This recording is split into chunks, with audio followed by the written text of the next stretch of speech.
देखने वालों को सलाम, सुनने वालों को प्रणाम और बीच में छोड़ने वालों को नमस्कार। दोस्तों, मन बहुत चंचल होता है, इसलिए वह अशांत रहता है और मन में जब तक अशांति रहेगी, व्यक्ति हजारों सवालों से घिरा रहेगा। व्यक्ति को जब तक मन में चल रहे सवालों के जवाब नहीं मिलेंगे, उसका मन अशांत ही रहेगा। लेकिन मुख्य प्रश्न यह है कि मन को नियंत्रित कैसे किया जाए और मन को कैसे समझा जाए।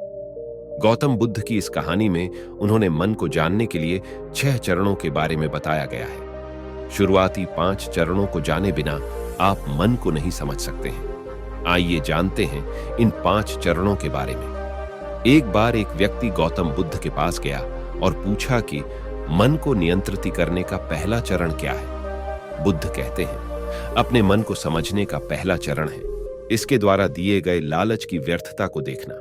क्योंकि जब मन अनशांत होता है तो कई तरह के लालच देता है। जिसने मन द्वारा दिए इन लालचों को पहचान लिया, उसने मन को समझ लिया। फिर व्यक्ति बुद्ध से पूछता है, लेकिन हमें यह कैसे पता चलेगा हमारा मन हमें लालच दे रहा है और वह लालच व्यर्थ है? इसका जवाब देते हुए बुद्ध कहते हैं, अनुभव से।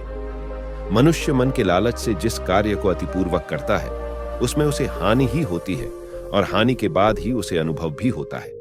जैसे जिसने वास्तव में यह देख लिया कि नशा करना केवल दुख है, वह नशा मुक्त होना शुरू कर देगा। जिसने जान लिया कि ईर्ष्या से खुद का नाश होता है, वह ईर्ष्या से मुक्त हो जाएगा। मन को समझने का यही पहला चरण है। व्यक्ति बुद्ध से पूछता है, यदि व्यक्ति पहले चरण से यह जान जाता है कि वह मन द्वारा दिए लालचों के कारण दुखी है, तो फिर दूसरा चरण क्या है? बुद्ध कहते हैं, खोज पर निकलना।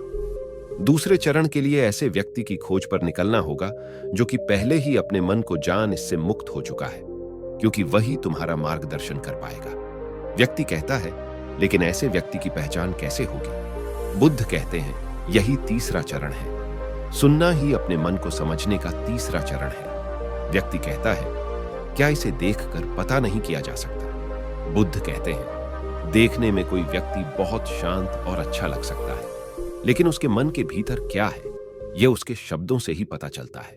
लेकिन किसी की बातों पर तब तक विश्वास नहीं करना चाहिए जब तक कि वह तुम्हारे विवेक की कसौटी पर खरा न उतर जाए। चौथा चरण है कर्म करना। बुद्ध कहते हैं, कर्म ही मन को समझने का चौथा चरण है। खुद को जानने के लिए सही दिशा में कर्म करना जरूरी है, लेकिन कर्म करते हुए व्यक्ति हर बार 2 गलतियां करता है।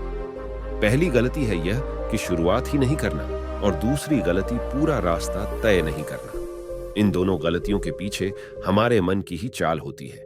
व्यक्ति अपने कर्म को पूरा इसलिए नहीं कर पाता क्योंकि वह सोचता है कि मैं कल से शुरुआत करूंगा, तो कोई यह सोचता है कि मैं असफल हो जाऊंगा। इन गलतियों का मुख्य कारण है जागरूकता की कमी। इसके बिना मन व्यक्ति को उसके सही दिशा में चलने नहीं देता। बुद्ध कहते हैं, मन को जानने और समझने का 5वां चरण है जागरूकता।